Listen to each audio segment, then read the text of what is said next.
many, tells like complains this, like they are not able to fast. And like I always tell them, what are you complaining for? You have to fast, because we have to fast. Like it is our religion. We are like supposed to fast.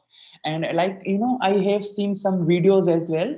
And there was some video from scientists that they have, researched that there, like the cause of cancer is that we eat a lot. Like we should, like, to avoid cancer in our life, we should avoid eating food for like 30 days in a year. Like a lot of gap in between eating. So like I always, think that, it's a blessing for us Muslims that there is a month of Ramadan where we Muslims are, keeping fast. So it is, kind of a like pre already planned blessing that we are getting now. Like it is kind of helping us avoiding cancer in our future stages, if that's true. Like scientists research this thing. Yeah, you are right. Like, I guess there is also a fast in other religion. If we talk about like accept religion, like, and some people think like it's a religion duty, we should follow that. But other than religion aspect, it also has, you can say, a health benefit. Usually, we have a lot of organs inside our body, and if we personally think like we are using one thing, one organ or one technology every time, it will get, like, you can say, destroy or decay after some time. That organ will stop working after a few days or maybe after a few years. Let's say you have a car and you are just running the car at the highest speed every day, and after some time your engine will get like broke down and it will stop working. So similarly, we have like organs in our body, digestion system, all these organs that all continuously working because we are eating every time. So that needs some proper rest. So usually in the Ramadan, we have to give rest to our organs so they will stop working and they can have, so they can later on they can work properly and their function could be really good. I was also going through one research. They are saying like if you are having fasting, if you cannot eat something for a few days or maybe few weeks, then like there is an organ in your body that generates cells related to cancer, and that got later on become the inflammation in your organs. So to reduce that inflammation inside your organs, if you stop eating something for few days, that organs, that cell will stop decaying and the inflammation will remove from your body and you will be a healthy person. So I guess, yeah, that is basically a really good thing that can help the damaged cells, all the damaged cell inside your body to recover. And also like you can say there are some things related to the immune system, like our immunity system that also need rest and proper like working. So fasting is also really good for that. Yeah, and also so many people who want to, lose weight as well. It will help them as well. They can lose weight by fasting. They are, fulfilling their duty by fasting, but as well as they are losing their weight, for the people who want to lose their weight. Yeah, you are right. And like in the time of coronavirus, like 2020, I, in the quarantine, I got a lot fat. Like I got fatter. Then I decided to, lose weight, and I was not able to lose weight. And I was, dieting as well, but it wasn't affecting that much. So in the month of Ramadan, I kept like almost all the fast, and I like lost my weight, and I have got my the self that I was before Corona 2020. It made me again a lot of weight, but after fasting after Ramadan, I lost a lot of weight, and now you can see that I have yeah, I am pretty much fit like in my body.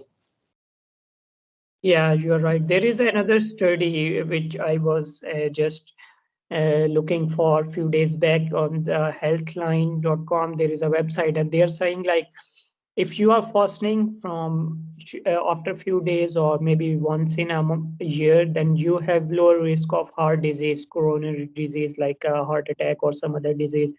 Because if you fast, your heart become more functional. They will heart will work in a proper order, and you can have a proper good human heart.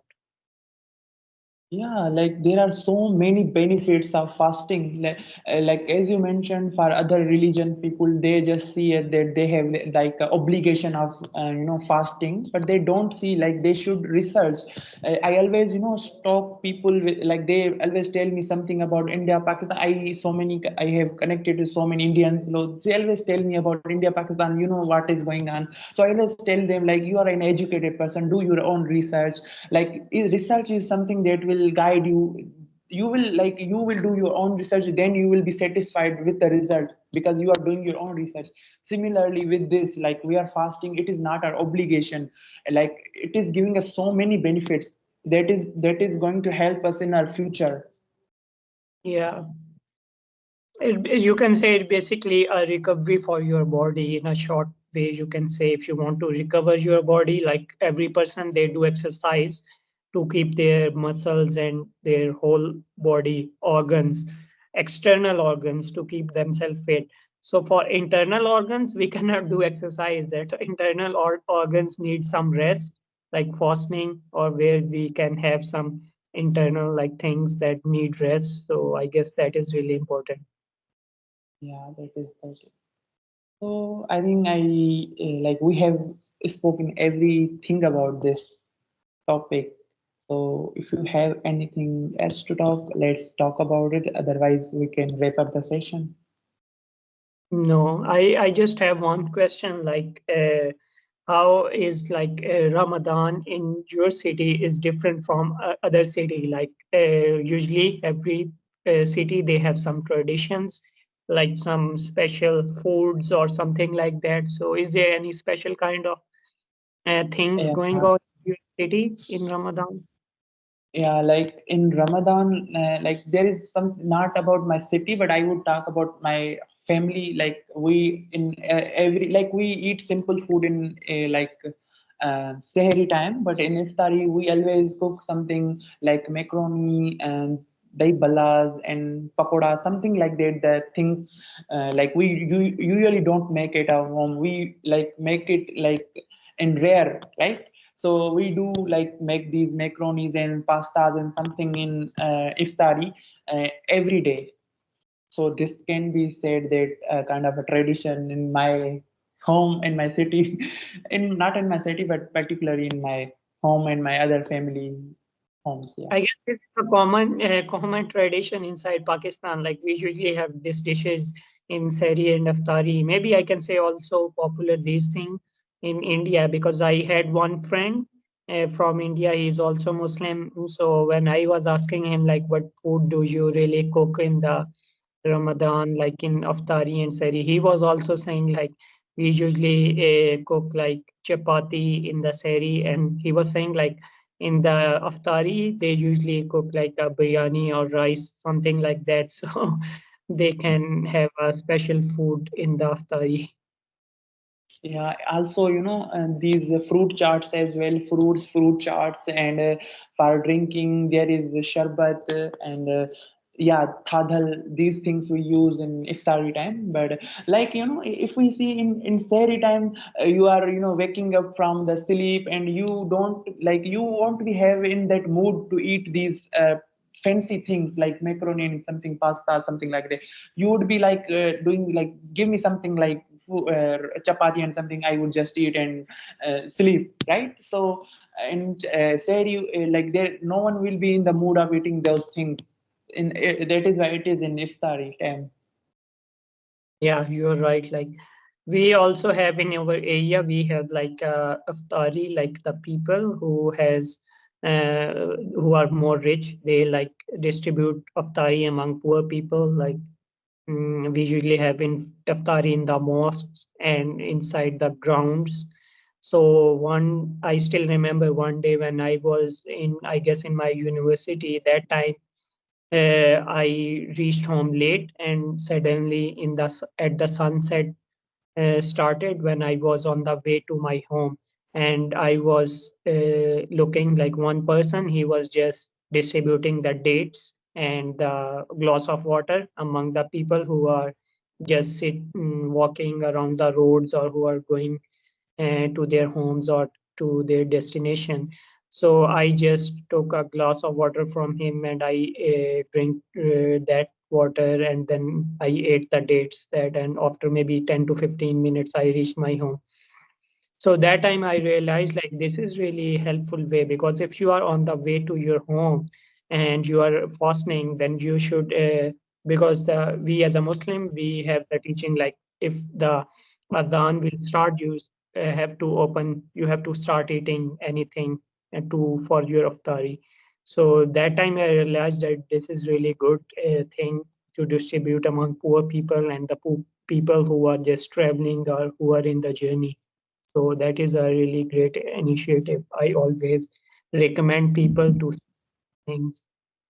Yeah, as you mentioned about these, when people are on their way, they can, break their fast. So I just remembered that in our city as well, there are so many mosques, and our family and so many families in our city, they send food to mosque for the people who are fasting. So they can break their fast. So if a people, who are traveling, they can, find any mosque if they have near them, they can just go to mosque and they can break their fast.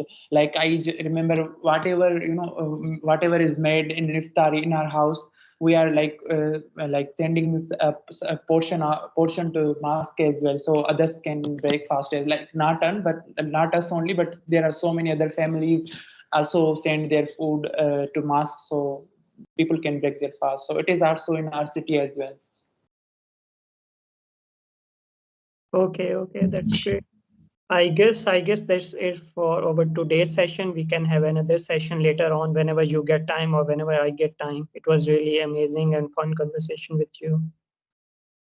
Same here. I really enjoyed conversation with you, and yeah, thank you, for taking your time. And finally, we are connected. So yeah, thank you so much.